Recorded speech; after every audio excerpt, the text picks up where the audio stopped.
You check your phone 15 times before a job interview result comes in, even though checking changes nothing. You press the crosswalk button even when you know the light runs on its own timer. You feel calmer driving a car than flying in a plane, even though flying is statistically safer. Why? Because your brain is running a quiet little con on you.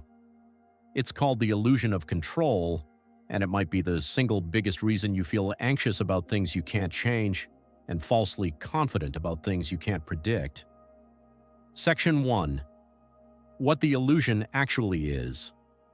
In 1975, psychologist Ellen Langer ran an experiment that changed how we think about confidence. She had people buy lottery tickets. Half got to pick their own numbers. The other half were handed a random ticket.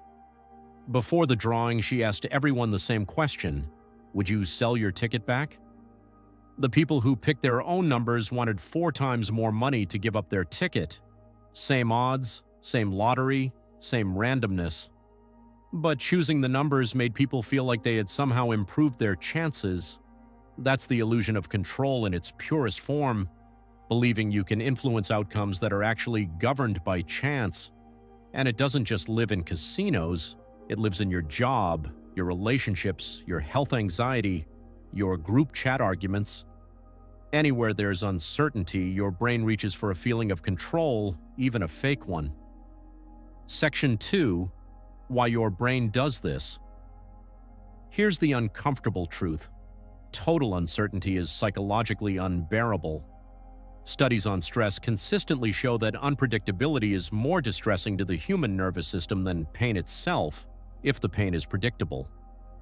Your brain didn't evolve to handle, "I don't know and I can't know." It evolved to handle threats it could act on, see the predator, run from the predator. So when modern life hands you something genuinely unpredictable, a diagnosis, a layoff, whether someone likes you back, your brain doesn't sit calmly in the unknown. It manufactures a sense of agency. It gives you rituals, checking the phone, rereading the text, researching symptoms at 1 a.m. None of these actually change the outcome, but they make the waiting feel survivable. The illusion of control isn't stupidity, it's your nervous system trying to self-soothe. Section 3.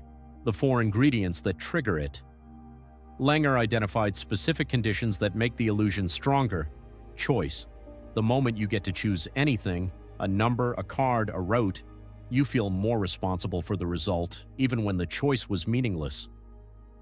Familiarity. The more something resembles a skill-based task, the more controllable it feels. Rolling dice yourself feels more skillful than watching someone else roll them, even though the physics are identical. Competition. Add an opponent and people feel they can out-strategize pure chance, which is why confident-looking poker players make weaker opponents overestimate their own odds. Involvement. The more effort you put in, practicing, repeating, preparing, the more in control you feel, regardless of whether that effort actually changes the result. Stack 2 or 3 of these together, and the illusion gets powerful enough to override clear evidence. Section 4. Where this quietly runs your life. This shows up everywhere once you know what to look for. In investing, people trade more often when picking their own stocks versus index funds, convinced their research gives them an edge, even when active picking usually underperforms the market. In relationships, people overestimate how much their behavior controls someone else's feelings. Believing the right words or enough effort can make someone love them back, stay, or change. In health, people build elaborate routines around outcomes that are mostly genetic or random, crediting the routine when things go well and blaming bad luck, never the routine when they don't. Section 5. The double edge. Here's the twist. The illusion of control isn't purely a flaw. It's linked to better mental health, lower depression rates, and higher resilience under stress. People with a healthy sense of agency, even a slightly inflated one, tend to try harder and recover faster from setbacks. Hospital patients who got to administer their own pain medication, at the same dosage available either way, used less of it. The feeling of control was doing real physiological work.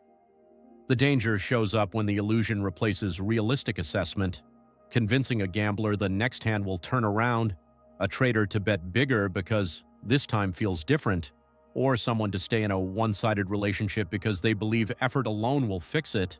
Section 6. How to tell the difference.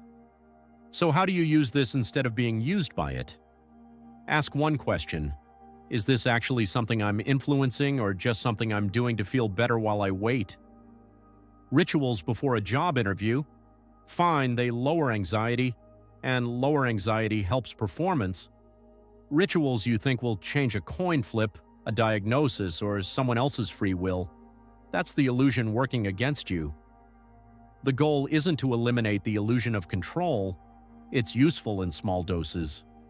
The goal is to notice when you've crossed from "this helps me cope" into "this is replacing the truth I don't want to face." Next time you catch yourself rechecking, rereading, or repeating something just to feel steadier, you're not being irrational. You're a human nervous system doing exactly what it evolved to do with uncertainty. The skill isn't getting rid of that instinct. It's learning to spot the difference between control that's real and control that's just a feeling. If this helped you see your own habits differently, Don't forget subscribe, like the video, and turn on notifications.